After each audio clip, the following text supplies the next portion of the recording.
What's good, YouTubers and YouTubettes? This is JB Sports back again with another one. Eddie Hearn, the promoter of Anthony Joshua, says Anthony Joshua will put his WBA, WBC, and IBF heavyweight titles on the line against IBF mandatory challenger Kubrat Pulev, December 12th, O2 Arena in London. The fight was previously slated to take place June the 20th in Tottenham Stadium in London, but it got canceled due to coronavirus. Now they've got a new date.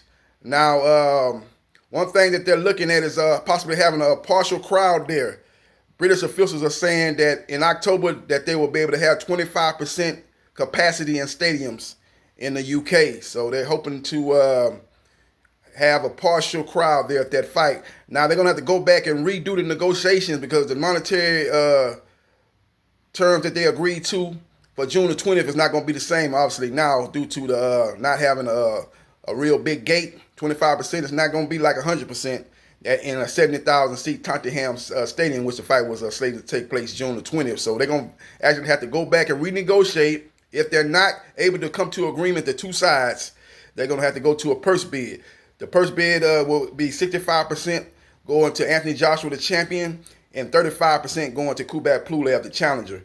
So Kubrat Pulev team need to look at the money that Eddie Hearn is offering him, and then look at the potential of it going to the purse bid and compare. If they're going to get more money, actually would come to a deal before the purse bid, obviously they'll go with that. But if they see they're getting really low ball, maybe they want to go to a purse bid. And then another caveat is maybe Kubrat Pulev, because he won a purse bid against Dillian White when they were negotiating for a matchup.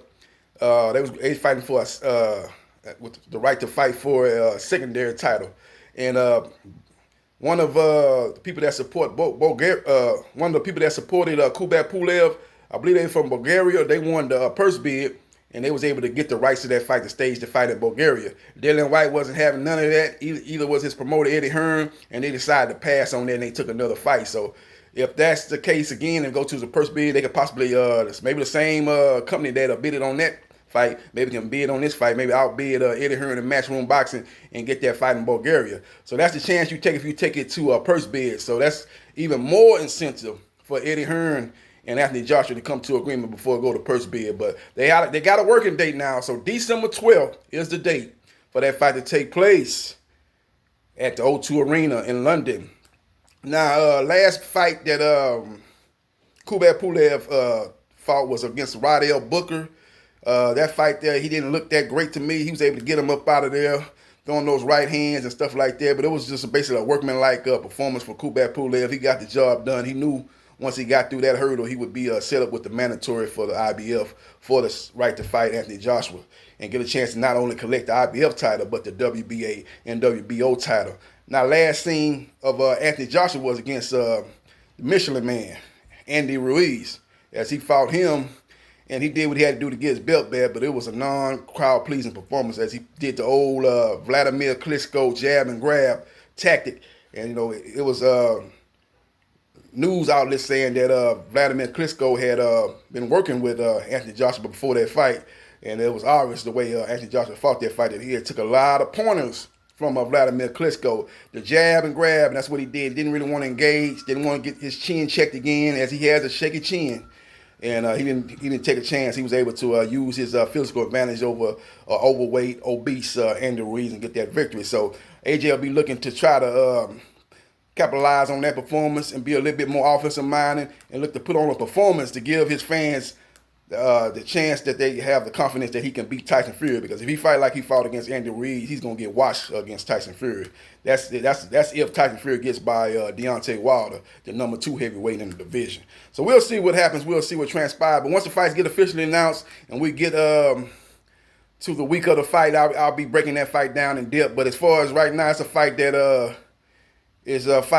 Anthony Joshua could win. He could actually fight the way he fought against Andy Ruiz in the rematch and probably be enough to beat Kubrat Pulev. Kubrat Pulev is going to be in better shape, so he's going to be throwing that right hand a little bit more. And that's going to be the question is, when Kubrat Pulev land that right hand, what's going to be the reaction of Anthony Joshua? Will his chin hold up? Because he's getting rocked by Pulev, who's a decent puncher, but not nothing He's not one of the more devastating punches in the heavyweight division. Let me just put it like that. He's got decent power, but he don't have power like Deontay Wilder or even Tyson Fury. Now that he's sitting down on his punches. So if he's able to rock or possibly hurt Anthony Joshua, that's gonna be a bad sign for him once if he does get by that Pulev fight and then he fights Tyson Fury or Deontay Wilder. We'll see what happens. We'll see what transpires, man. But it should be a good matchup. December 12th. It's gonna be on Sky Sports.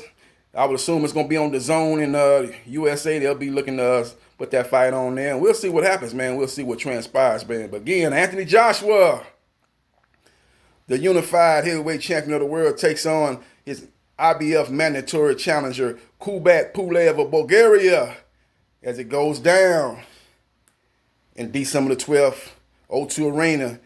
But it's a funny thing that's got to happen for it to get solidified. That's for them to agree to financial terms. And that right now has not yet taken place. They can't go to the old agreement that they agreed on before, as I stated earlier in this video, because it was different times right now. That was pre-pandemic. You're going to be in a smaller venue. The O2 Arena holds 20,000. The stadium they was fighting in on June the 20th holds 70,000.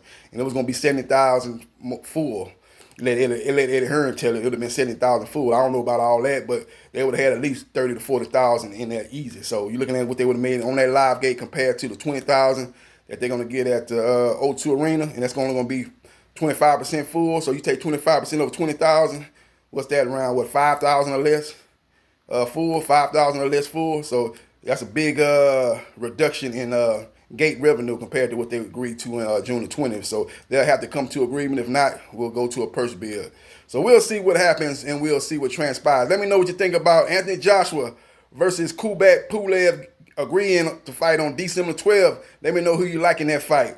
I like Anthony Joshua to win that fight,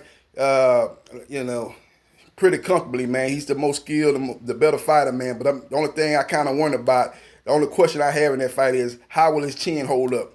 You know, will he go back into that dark place that he went to in Madison Square Garden when he fought Andy Ruiz and he was knocked down multiple times and ultimately quit in that fight?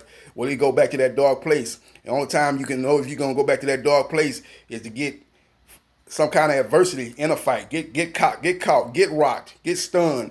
And what's your reaction going to be? You going to fight back or you going to kind of go into the same mode you went into against Andy Ruiz where you just got caught up in a whirlwind and you couldn't overcome the onslaught that Andy Ruiz put on you? That's what Kubrat Pulev will be looking to do. He don't have the fastest hands like Andy Ruiz has. He don't have the combinations like Andy Ruiz has, but he does have that right hand. And he's always looking to throw it. He don't seem like he gets tired. He throws it from round 1 to round 12. He constantly throwing that right hand with mean intention. So it'll be an interesting fight. Nevertheless, Anthony Joshua is the most skilled fighter. He's got the physical attributes to win that fight, but it's more mental than physical at this point with Anthony Joshua. Let me know what you think in the comment section. This is JB Sports, the man, the myth, the legend. I holla.